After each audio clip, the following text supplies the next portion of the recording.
Hi friends, welcome to our channel let's know it. இன்னைக்கு பார்த்தீங்கன்னா ஒரு சூப்பரான ஸ்வீட் ரெசிபியோட தான் வந்திருக்கேன்.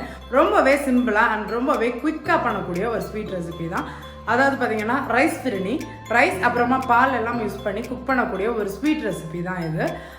ஸோ இந்த ரைஸ் ஃபிரினி வந்து எப்படி பண்ணலாம், இதுக்கு தேவையான இன்க்ரீடியன்ஸ் என்னெல்லாம், இதெல்லாம் பார்த்துடலாம் வாங்க.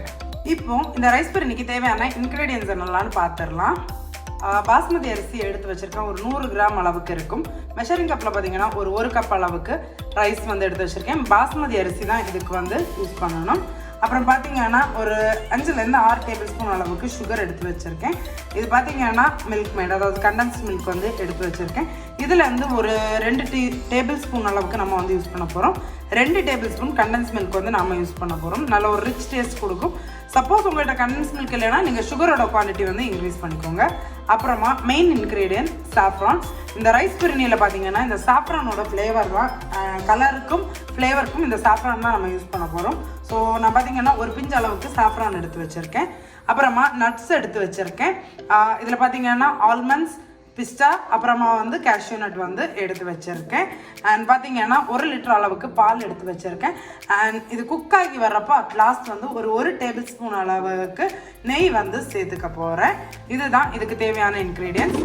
முதல்ல பார்த்தீங்கன்னா இந்த குங்குமப்பூ இருக்கு இல்லையா, அதில் கொஞ்சமாக ஹாட் வாட்டர் வந்து சேர்த்துடலாம். கொஞ்சமாக ஹாட் வாட்டர் சேர்த்துட்டு ஊற வச்சிடலாம். தண்ணி வந்து ரொம்ப கொதிக்கிற அளவில் இருக்கணும்னு இல்லை, ஓரளவுக்கு ஹாட்டாக இருக்கிற வாட்டரில் நீங்கள் வந்து இந்த குங்குமப்பூவை வந்து சோக் பண்ணுறதுக்கு வச்சிங்கன்னா அதோட கலர் வந்து நல்லா எடுத்து கொடுக்கும். ஸோ இந்த குங்குமப்பூ வந்து சோக் ஆகிட்டு இருக்கட்டும். இதே மீன்வெளியில் இந்த ரைஸையும் வாஷ் பண்ணிவிட்டு ஒரு 1/2 அன் ஹவர் அளவுக்கு ஊற வச்சு எடுத்துகிட்டு வந்துட போகிறேன். வாஷ் பண்ணிவிட்டு ஊற வச்சிட போகிறேன். ஒரு 1/2 அன் ஹவர் அப்புறமா இந்த ப்ரொசீஜர் வந்து குக் பண்ணுறதுக்கு ஸ்டார்ட் பண்ணலாம். ஸோ அப்போ பார்க்கலாம். இப்போ பார்த்தீங்கன்னா ரைஸ் ஊற வச்சு எடுத்துகிட்டு வந்துட்டேன். அண்ட் மஸ்லின் கிளாத் வந்து கவுண்டர் டாப் மேலே போட்டிருக்கேன். இதில் இந்த ட்ரைன் பண்ண அரிசி இருக்கு இல்லையா, அதை வந்து ஜஸ்ட் வந்து சேர்த்துக்கலாம். ஒரு 10 நிமிஷம் அளவுக்கு இதில் இருக்கக்கூடிய வாட்டர் எல்லாத்தையும் ட்ரைன் பண்ணுறதுக்காக, ட்ரை ஆகிறதுக்காக இதில் வந்து சேர்த்துற போகிறோம். சேர்க்குறப்போ கையால் எடுத்து சேருங்க, ஏன்னா இந்த மாதிரி கொஞ்சம் தண்ணி இருக்கும் இல்லையா, அதுவும் அதில் சேர்றதுக்கு வாய்ப்பு இருக்குது. ஸோ அது இல்லாமல் இருக்கிறதுக்காக இந்த மாதிரி சேர்த்துக்கலாம். நான் பார்த்தீங்கன்னா பாஸ்மதி அரிசியை 1/2 மணி நேரம் அளவுக்கு ஊற வச்சுருக்கேன். உங்களுக்கு வேணும்னா நீங்கள் 1 ஹவர் கூட வந்து சோக் பண்ணிக்கலாம், பிரச்சனை எதுவும் இல்லை. அது குக்கிங் டைமையும் வந்து ரெடியூஸ் தான் பண்ணும். ரைஸையும் உள்ள சேர்த்துட்டு இந்த மாதிரி நல்லா வந்து ஸ்ப்ரெட் அவுட் பண்ணிக்கோங்க. இந்த மஸ்லின் கிளாத்தில் இருந்து ட்ரை ஆகட்டும். இது ஒரு 10 நிமிஷம் தான் டைம் எடுக்கும். நீங்கள் ஃபேன் கீழே வேணாலும் ட்ரை பண்ணிக்கலாம். ஒரு 10லேருந்து 15 நிமிஷம் ட்ரை ஆனால் போதுமாக இருக்கும். ஸோ இந்த ரைஸ் வந்து இதில் இருக்கக்கூடிய மாய்ஸ்ட் எல்லாமே ஒரு 80% அளவுக்கு ட்ரை ஆனால் போதுமாக இருக்கும். ஸோ வந்து ட்ரை ஆகிடட்டும். ஒரு 10 நிமிஷம் அப்புறமா பார்க்கலாம். இப்போ பார்த்தீங்கன்னா ஒரு கடாயை எடுத்துட்டேன். கடாயை ஹீட் பண்ண வச்சிடலாம். இந்த கடாயில் நம்ம எடுத்து வச்சுருக்கக்கூடிய 1 லிட்டர் அளவுக்கு பாலை வந்து சேர்த்துக்கலாம்.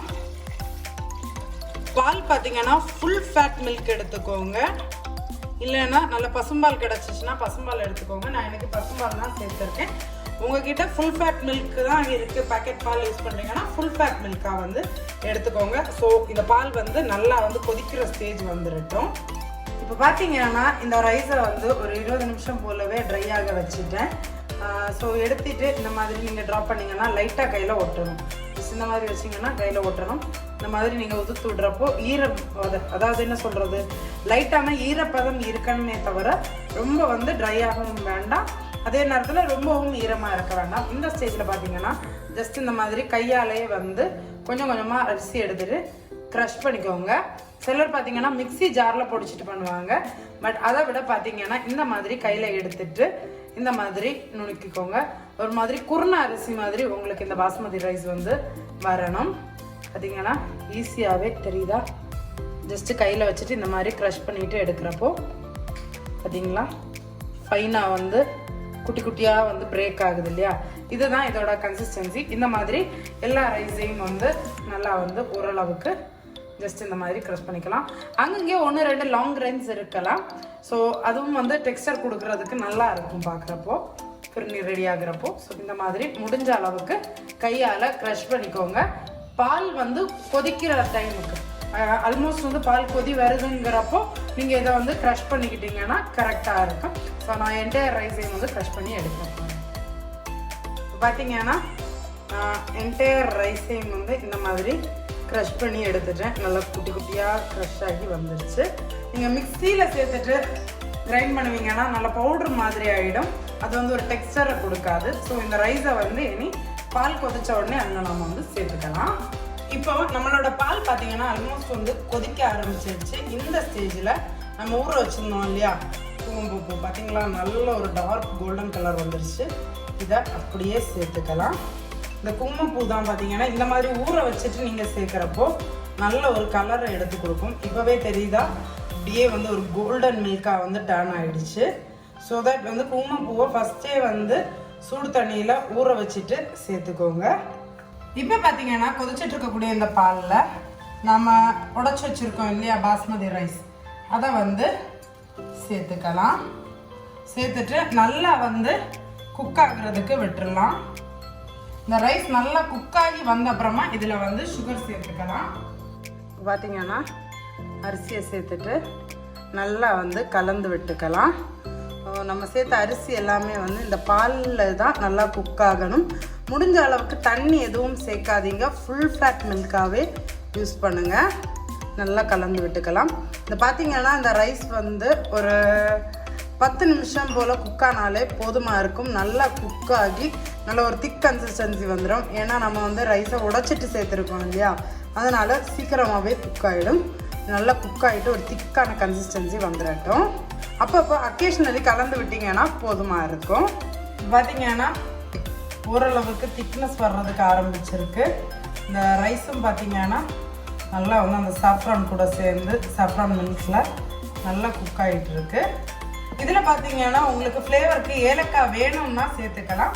பட் அது வந்து பார்த்தீங்கன்னா கம்ப்ளீட்லி ஆப்ஷனல். ஏன்னா நம்ம வந்து சேர்த்துருக்கிறது சாஃப்ரான். அந்த சாஃப்ரானோட எக்ஸாக்ட் ஃப்ளேவர் கிடைக்கிறதுக்காக நான் வந்து இன்றைக்கி பார்த்தீங்கன்னா இதில் வந்து ஏலக்காய் எதுவும் சேர்க்கலை. உங்களுக்கு சப்போஸ் டு பி வேணும்னா சேர்த்துக்கலாம். இப்போ பார்த்தீங்கன்னா நம்மளோட ஃபிரினி வந்து நல்லா திக்காகி வந்துருச்சு. ரைஸ் எல்லாம் பார்த்தீங்கன்னா நல்லா குழஞ்சிருச்சு. இந்த கன்சிஸ்டன்சி வந்த அப்புறமா இதில் நம்ம வந்து சுகர் வந்து சேர்த்துக்க போகிறோம். நான் எடுத்து வச்சுருக்கக்கூடிய சுகர்லேருந்து ஒரு 4 டேபிள் ஸ்பூன் அளவுக்கு சுகர் ஃபஸ்ட்டில் வந்து சேர்த்துக்கிறேன்.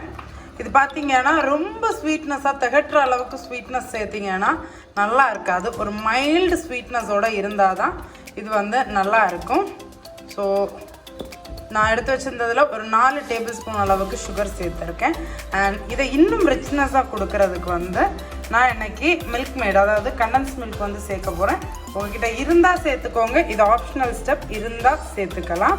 ஒரு 3 ஸ்பூன் அளவுக்கு மில்க் மேட் வந்து சேர்த்துக்க போகிறேன்.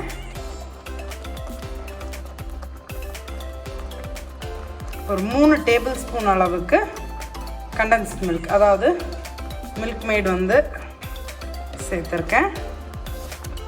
இதையும் நல்லா வந்து கலந்து விட்டுக்கலாம்.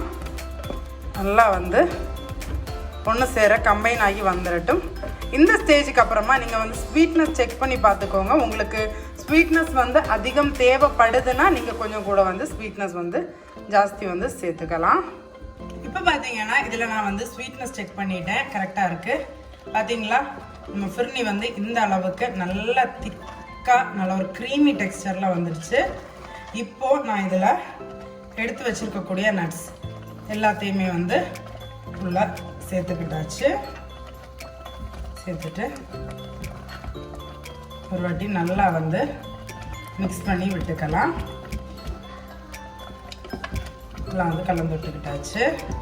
இப்போது இதெல்லாம் வந்து லாஸ்ட்டாக ஒரு ஹீப் டேபிள் ஸ்பூன் அளவுக்கு திக்காக இருக்கக்கூடிய நெய் சேர்த்துருக்கேன். நீங்கள் மெல்டட் ஸ்டேட்டில் இருக்கக்கூடிய கீ சேர்ப்பீங்கன்னா ஒரு 2 டேபிள் ஸ்பூன் சேர்த்துக்கோங்க. நான் நல்லா திக்காக இருக்கக்கூடிய கீயில் 1 டேபிள் ஸ்பூன் சேர்த்துருக்கேன். ஜஸ்ட் வந்து மிக்ஸ் பண்ணிக்கலாம். இந்த நெய் வந்து என்டையர் ஃபிர்னி கூட வந்து நல்லா வந்து மிக்ஸ் ஆகிடட்டும். நெய்யில் வந்து இந்த நட்ஸை வந்து ரோஸ்ட் பண்ணிட்டு போடலாமான்னு கேட்டிங்கன்னா போடலாம். ஆனால் பார்த்தீங்கன்னா இந்த ஃபிர்னி கூட வந்து அந்த நட்ஸ் எல்லாமே வந்து நல்லா சோக்காகி இருக்கிறப்போ தான் அதோட டேஸ்ட் வந்து இன்னும் சூப்பராக இருக்கும். ஸோ கலந்தாச்சு. திக்னஸ் தெரியுதா? நல்ல ஒரு திக் கன்சிஸ்டன்சியில் இருக்குது. ஸோ இப்போ வந்து அடுப்பை ஆஃப் பண்ணிவிட்டு சர்வ் பண்ணிடலாம். அவ்வளோதான், நம்மளோட ரைஸ் பிரியாணி வந்து ரெடி ஆகிடுச்சு. இது மேலே கொஞ்சம் நட்ஸ் வந்து கார்னிஷிங்காக வந்து சேர்த்துடலாம், சாப் பண்ண நட்ஸு. அப்புறமா கொஞ்சமாக சாஃப்ரானும் வந்து சேர்த்துக்கலாம். ஃபியூ ஸ்டாண்ட்ஸ் ஆஃப் சாஃப்ரானும் சேர்த்துட்டு சர்வ் பண்ணிடலாம். அவ்வளவுதான், நம்மளோட சூப்பரான ரைஸ் பிரியாணி வந்து ரெடி ஆயிடுச்சு. நீங்களும் மறக்காம இந்த ரைஸ் பிரியாணியை உங்க வீட்டில் ட்ரை பண்ணி பாருங்க. ட்ரை பண்ணி பார்த்துட்டு எப்படி இருந்துச்சுன்னு உங்க ஃபீட்பேக்கை கமெண்ட்ஸ்ல சொல்றதுக்கு மறந்துடாதீங்க. அது மட்டும் இல்ல, நம்மளோட சேனலுக்கு நீங்க இது வரைக்கும் சப்ஸ்கிரைப் பண்ணலைன்னா மறக்காம நம்மளோட சேனலுக்கு ரெகுலர் அப்டேட்ஸ்க்காக சப்ஸ்கிரைப் பண்ணிக்கோங்க. அண்ட் நம்மளை இன்ஸ்டாகிராம்ல நீங்க இது வரைக்கும் ஃபாலோ பண்ணலைன்னா ரெகுலர் அப்டேட்ஸ்க்காக இன்ஸ்டாகிராம்லேயும் ஃபாலோ பண்ணிக்கோங்க. நம்ம இன்ஸ்டாகிராம்லேயும் ஆக்டிவ்ல இருக்கும். அவ்வளவுதான், சீக்கிரமாவே என்னோட இன்ட்ரெஸ்டிங்கான ரெசிபியோட உங்களை மீட் பண்றேன். This is Shenica signing off here. Stay tuned. Bye friends.